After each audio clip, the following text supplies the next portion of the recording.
Israel की सबसे घातक एजेंसी मोसाद ने एक बार फिर ईरान के परमाणु कार्यक्रम को नेस्ते नाबूद कर दिया है। अब उसे और लंबा इंतजार करना होगा। नतांज के परमाणु संयंत्र में एक बार फिर से घातक हमला हुआ है और इस हमले के लिए ईरान ने सीधे तौर पर इजराइल को जिम्मेदार ठहराया है। तो चलिए, क्या है पूरा मामला और किस तरीके से अब की बार मोसाद ने कार्रवाई की है, चलिए आपको दिखाते हैं।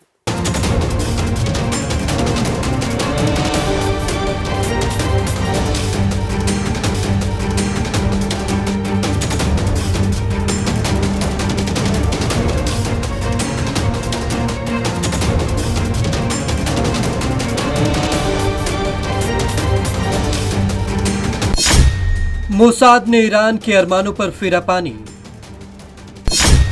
परमाणु बम बनाने का सपना फिर किया फुस। नतांज परमाणु संयंत्र में मचाई तबाही। 9 महीने तक के लिए पिछड़ा ईरान। ईरान ने बिजली सप्लाई रोकने को बताया परमाणु आतंकवाद। बदले के लिए बौखलाए ईरान ने दी धमकी। इजराइल ने एक बार फिर से ईरान के परमाणु हथियार बनाने के मंसूबों पर बुरी तरीके से पानी फेर दिया है। खबरों के मुताबिक इजराइल की खुफिया एजेंसी मोसाद के खुफिया दस्ते ने बम विस्फोट करके ईरान के मुख्य परमाणु संयंत्र नतांज के बिजली आपूर्ति व्यवस्था को बुरी तरीके से तबाह कर दिया। इससे ईरान को अब फिर से यूरेनियम का संवर्धन करने में कम से कम 9 महीने लगेंगे। उधर इजराइल की इस कार्रवाई से ईरान भड़क उठा है और ईरानी विदेश मंत्रालय ने बदला लेने की धमकी दी है। इजरायली कार्रवाई को बताया परमाणु आतंकवाद। ईरान इजरायली कार्रवाई को परमाणु आतंकवाद की संज्ञा दे रहा है। न्यूयॉर्क टाइम्स की रिपोर्ट के मुताबिक यह जोरदार विस्फोट था जिससे पूरा संयंत्र अंधेरे में डूब गया। इस हमले में परमाणु केंद्र का सेंट्रीफ्यूज क्षतिग्रस्त हो गया, जिसका इस्तेमाल वहां पर यूरेनियम संवर्धन के लिए किया जाता है। इस विस्फोट से अत्यंत कड़ी सुरक्षा घेरे में रहने वाले परमाणु संयंत्र की सुरक्षा को लेकर एक बार फिर से सवाल उठने लगे।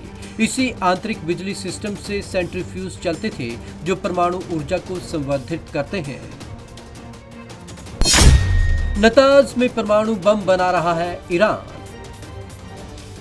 नतांज केंद्र ईरान के सबसे सुरक्षित स्थलों में से एक है। माना जाता है कि ईरान यहीं पर यूरेनियम को संवर्धित करके परमाणु बम बनाने का मंसूबा देख रहा है।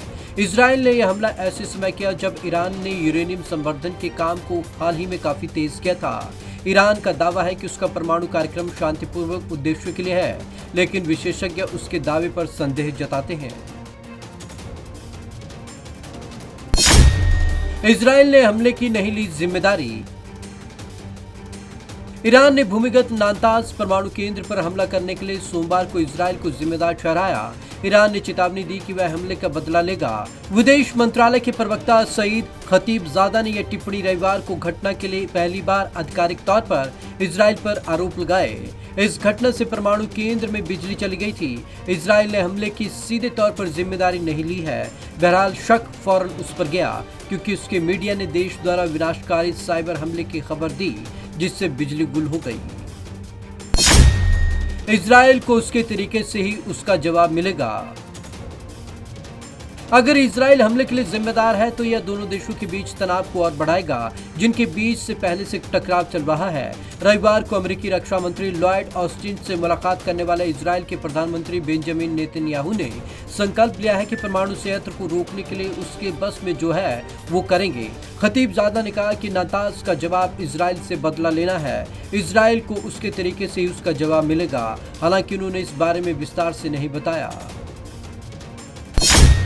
ईरान ने माना हमले में सेंट्रीफ्यूज हुआ डैमेज। खतीबजादा ने माना कि IR-1 सेंट्रीफ्यूज हमले में क्षतिग्रस्त हुआ है। हालांकि उन्होंने इस बारे में अधिक जानकारी नहीं दी। ईरान के विदेश मंत्री जवाद जरीफ ने अलग से कहा कि नातांज को और उन्नत मशीनरी के साथ बनाया जाएगा और यह परमाणु समझौते को बचाने के लिए वीना में चल रही बातचीत को संकट में डालने वाला है। ईरान की सरकारी समाचार एजेंसी इरना ने जरीफ के हवाले से कहा, यहूदी लोग प्रतिबंध हटाने के मार्ग पर उनकी सफलता पर ईरानी लोगों से बदला लेना चाहते थे। उन्होंने कहा, लेकिन हम ऐसा होने नहीं देंगे और यहूदियों के इस कृत्य का बदला लेंगे।